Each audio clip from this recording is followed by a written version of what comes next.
High in the Rocky Mountains lives a charismatic little creature of increasing conservation concern. Hidden within large rock fields called talus, the American pika stays active year-round, adapted to everything the high alpine throws its way. At least it has until now.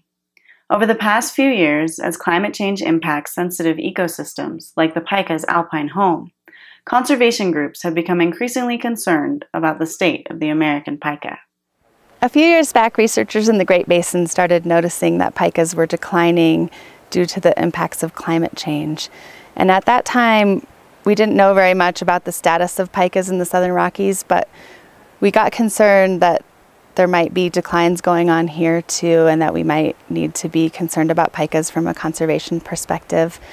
So to find out how pikas are doing in the Southern Rockies, there's a need for large-scale research looking at populations across the whole Southern Rockies region. It's a large area, and it's expensive and time-consuming to do that kind of research. So we partnered with researchers at the University of Colorado, at Colorado State University, and at Colorado Parks and Wildlife to start a citizen science initiative so that we could use the power of citizen scientists to be able to do research at that large scale and over a long time period, because to detect declines in a species you need to look at it for many years. And so that's why we started the Front Range Pika Project.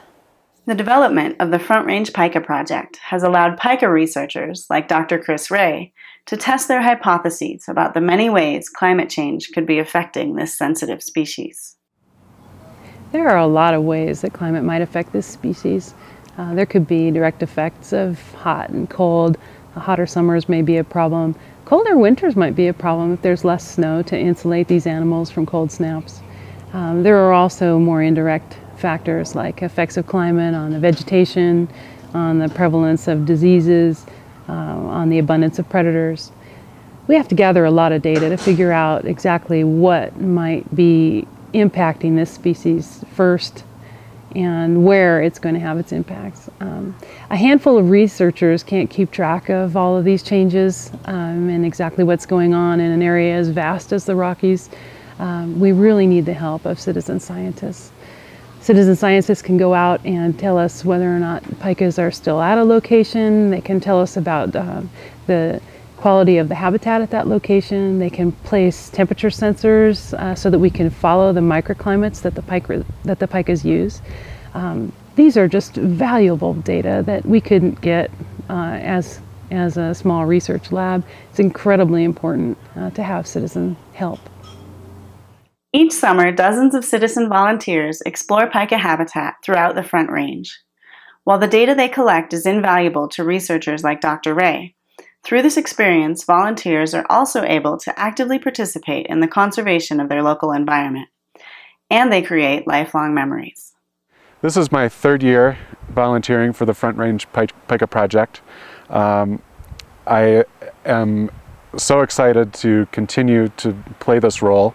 I'm very pleased that I can do something, even though I'm not a scientist or biologist of any type, but I can contribute to answering some questions that scientists have about climate change and just the state of how pikas are doing. I came into volunteering through my interest in the outdoors and hiking. And this project has sent me places where I probably never would have gone. So I have lots of memories of great places in the state, and also getting to know the furry pika.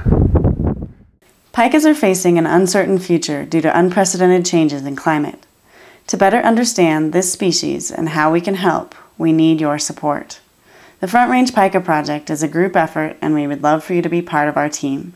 For information on how you can help, please visit www.pikapartners.org.